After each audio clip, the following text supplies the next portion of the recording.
Olá pessoal, vamos continuar o vídeo que a gente tinha conversado. Antes a gente tinha visto como os estímulos do ambiente se transformavam em sensação, né, percepção e aprendizado. Agora a gente vai ver como é que isso se conecta com as emoções e com as funções executivas. Para entender essa conexão todinha, é importante a gente ter dar um passo atrás e olhar como é que foi o desenvolvimento do cérebro ao longo do desenvolvimento das espécies, dos seres vivos. Então eu trouxe aqui uma simulação, não está perfeito, mas dá para a gente entender. Então vamos lá. Primeiro a gente começou o que a gente chama com o cérebro reptiliano, como o nome diz, réptil, instinto. Então é uma área do nosso sistema nervoso que está relacionado com os instintos mais básicos, as nossas reações viscerais, a nossa sobrevivência, os nossos sinais vitais. Ele pega a região do que a gente chama do tronco encefálico e do cerebelo, é uma região bem pequenininha, e ela vai te dar esse caráter de sobrevivência, luta ou fuga, vou ou não vou, sai ou não sai, faço ou não faço, tá? Porque ela sempre está colocando em primeira mão o instinto. Com o desenvolvimento das espécies, o cérebro se desenvolveu um pouquinho mais, e já nos mamíferos, por isso que a gente chama de cérebro mamífero, ele desenvolveu essa parte, aumentou um pouquinho a área do córtex, que a gente chama de sistema límbico. O sistema límbico está relacionado com as emoções. Então, o que a gente ganhou? Se aqui a gente reagia por instinto e por reflexo, agora aqui a gente está conseguindo já aprender por associação, por imitação. Nós conseguimos dar mais o colorido emocional, né? Caracterizar mais os nossos sentimentos e emoções. E aí, então, a gente ganhou um pouquinho mais de habilidades. Nós evoluímos e, então, conseguimos chegar, vai parecer um sorvete. Por favor, não tá fidedigno, tá, pessoal? Então, agora a gente tem o neocórtex. O neocórtex, isso já nos outros animais tem, mas é bem pequenininho. E nos humanos isso se desenvolveu drasticamente, principalmente na região posterior, que é onde ficam as funções executivas. O que a gente ganhou com isso? O cérebro está fazendo mais conexões e com isso a gente abriu o campo para mais habilidades. Então agora a gente consegue fazer o movimento de pinça, isso fez com que nós conseguíssemos também aprender a desenvolver ferramentas, utilizá-las, dar sentido para as nossas ações, criar. A criatividade foi um processo muito importante, se comunicar, uma linguagem um pouco mais evoluída, então o raciocínio, o julgamento, senso crítico, senso de sociedade, pertencimento, enfim, a gente tornou tudo mais complexo. Então, essa é a divisão. E por que é importante entender isso?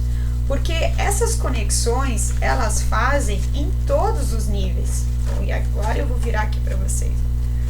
Por favor, me deem um desconto. Pense que isso aqui são todos neurônios, tá? Existem milhões deles e lembrando que um neurônio só é capaz de fazer cerca de 10.000 conexões, até onde se sabe. Bom, o que acontece é que o influxo ele vem todo lá dos nossos receptores, lembram? Então ele vai ter que subir e acessar o córtex. Para fazer isso, ele vai fazer conexões em todos os 3 níveis. Ele vai fazer conexão no tronco encefálico com vários outros neurônios para verificar todas as reações com o sistema límbico, dando o colorido emocional, e então partindo por córtex para planejar alguma ação, alguma resposta, criar um pensamento, coisas e tal.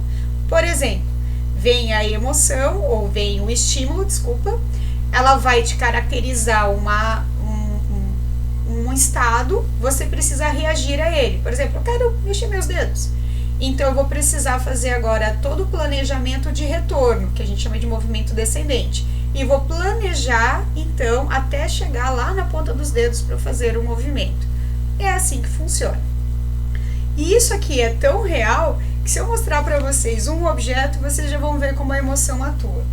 Eu vou dar o estímulo, e aí vocês já vão com isso, só o fato de vocês olharem isso aqui, isso já vai causar algum tipo de reação em vocês, mesmo que rápida e quase insignificante. Mas vocês podem atribuir um significado emocional. É bonito, é feio, é legal, é interessante, é curioso. é verde. Então vocês conseguiram já atribuir um significado, uma qualificação, a semântica, mesmo não sabendo que objeto é esse, ok? Pode até fazer uma associação com molécula, né? Mas bom, voltando. Então, sabendo que sempre o input vai ser de baixo para cima, a gente tem a tendência a agir sempre no comportamento aprendido. Isso significa no comportamento que foi mais reforçado, onde entram os nossos hábitos, os nossos comportamentos padronizados, aquilo que a gente já conhece. E aí a gente chama isso de lidar com o piloto automático. E isso é ótimo, porque a gente consegue fazer várias coisas ao mesmo tempo. Por exemplo, você consegue ler, escrever enquanto está conversando, você consegue andar de bicicleta enquanto escuta uma música, digitar enquanto está conversando com outra pessoa ou jogando. Então você faz várias coisas ao mesmo tempo, porque existe uma grande parte delas que já está no piloto automático. O cérebro não precisa pensar muito para fazer. Pensar muito, o que a gente quer dizer é gastar atenção e energia, tá?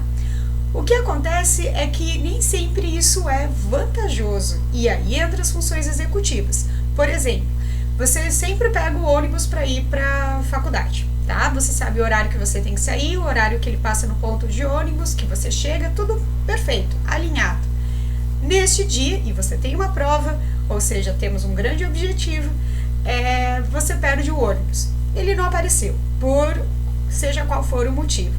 Nessa hora, o teu comportamento padrão ele já não é mais eficaz, porque não adianta, você não vai conseguir pegar o ônibus. E todo aquele planejamento de entra no ônibus, passa a catraca, paga, entra, sai, vai até a universidade, ele já não funciona mais. Nessa hora, você vai ter que colocar então as funções executivas em prática, ou seja, o sistema agora vai funcionar ao contrário. Em vez de baixo para cima, ele está vindo de cima para baixo. Essa é a atuação das funções executivas. E ela vai dizer, ei, espera aí, aguenta a tua emoção, porque agora a gente vai ter que resolver um problema. E como é que ela vai fazer isso? Então, o primeiro instinto que a gente tem, né, a primeira coisa seria, você vai ter o susto, o desespero, e depois, bom, tem que resolver o problema. E aí agora eu vou fazer o quê? Planejar várias possibilidades de resolver isso. E a gente faz isso rapidamente. Vou ligar para um amigo, pegar uma carona, vou avisar o professor que não vou conseguir chegar em tempo, vou pegar um Uber, um táxi. Seja qual for a opção que você escolher, você está criando cenários e possibilidades.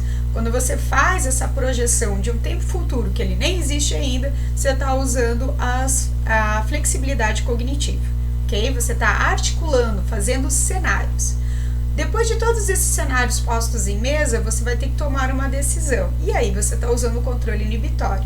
Agora você vai ter que inibir todos os planos que você fez e optar e ativar somente um. O controle inibitório ele não atua só nessa tomada de decisão rápida. Ele também vai atuar em outras situações, como por exemplo, o que a gente chama de paradigma go ou no go, que é muito usado em jogos.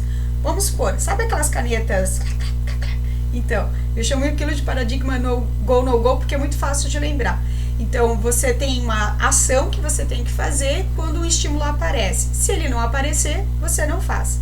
Esse é o paradigma go, no go, vou, não vou. Em outro momento que você vai usar o controle inibitório é quando você tem uma interferência, você quer controlar esta interferência. Por exemplo, eu estou explicando para vocês, eu estou dando uma informação auditiva, né? Digamos que no ambiente tenha muita informação também auditiva.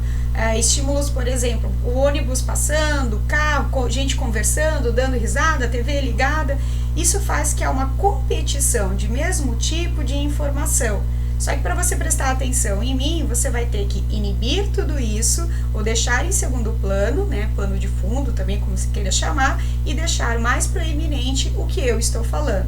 Controle inibitório novamente. Outra maneira é quando as respostas, as informações são conflitantes.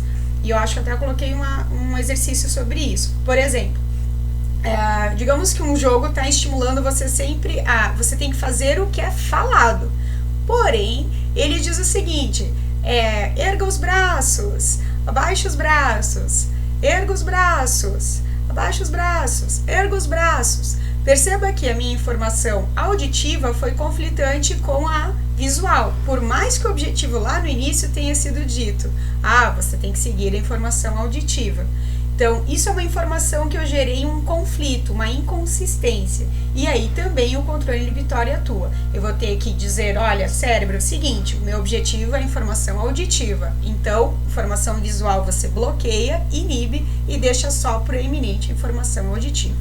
E por fim, a gente tem a memória de trabalho, que eu vou bem rapidinho para não ficar muito longo. A memória de trabalho, a memória é bem cuidadosa, porque existem várias formas de classificar e categorizar, não é uma questão assim tão simples. Mas a memória de trabalho, ela faz parte do grande grupo da memória de curto prazo. Então você tem a memória de longo prazo, que são os nossos conhecimentos, aquilo que já está sedimentado, estruturado no nosso cérebro, e entra também procedimentos, comportamentos, entra tudo isso. O que eu já sei, tá? Então, isso é a memória de longo prazo. A memória de curto prazo, ela vai me dar o senso de presente. Se a de longo prazo me dá o de passado, a de curto prazo me dá o senso de presente. Então, eu consigo entender as informações que estão aqui. Mas elas são muito rápidas. Elas estão só processando aquela informação que já está acontecendo. Eu olhei isso aqui, identifiquei, acessei a minha memória, ok, um papel, bola para frente. A memória de trabalho, ela vai durar um pouquinho mais. Por quê? Porque ela está ligada a um objetivo. Quando você tem uma tarefa, você está executando alguma coisa, essa coisa tem etapas, você está usando a memória de trabalho. E isso é bem importante lembrar.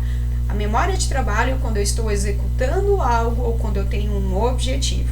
Deixei meu carro estacionado, por exemplo, no shopping. Eu tenho um objetivo. Quando eu voltar, eu tenho que saber onde ele está. Então, durante aquele percurso, a memória de trabalho vai manter firme essa informação. Depois, ela se dilui. Como é que ela funciona? Diferente de todas as outras memórias, a memória de trabalho é como se ela plotasse as informações, mas na verdade ela cria um tampão no lobo frontal, diferente do resto, e traz as informações que são importantes para aquela tarefa que você está fazendo, deixando ali ativa. A partir do momento que você parou de fazer a tarefa, ela se dilui. Eu estou explicando aqui para vocês automaticamente já estão usando a memória de trabalho. O que vai acontecer é o seguinte, se depois vocês não lerem mais o material, não conversarem sobre isso, não verem nada a respeito disso, nos próximos dias, a tendência é ela sofrer um desbotamento, ou seja, ela vai apagando e você perde essa informação. Então, a memória de trabalho, ela serve para a gente conseguir se localizar dentro de uma tarefa. O que eu já fiz, o que falta eu fazer, aonde eu estou. Acho que com isso a gente consegue ter uma explicação bem rápida do que vimos até aqui, das funções executivas, e o próximo vídeo vai ser sobre jogos digitais. Até lá e obrigada. Tchau, tchau.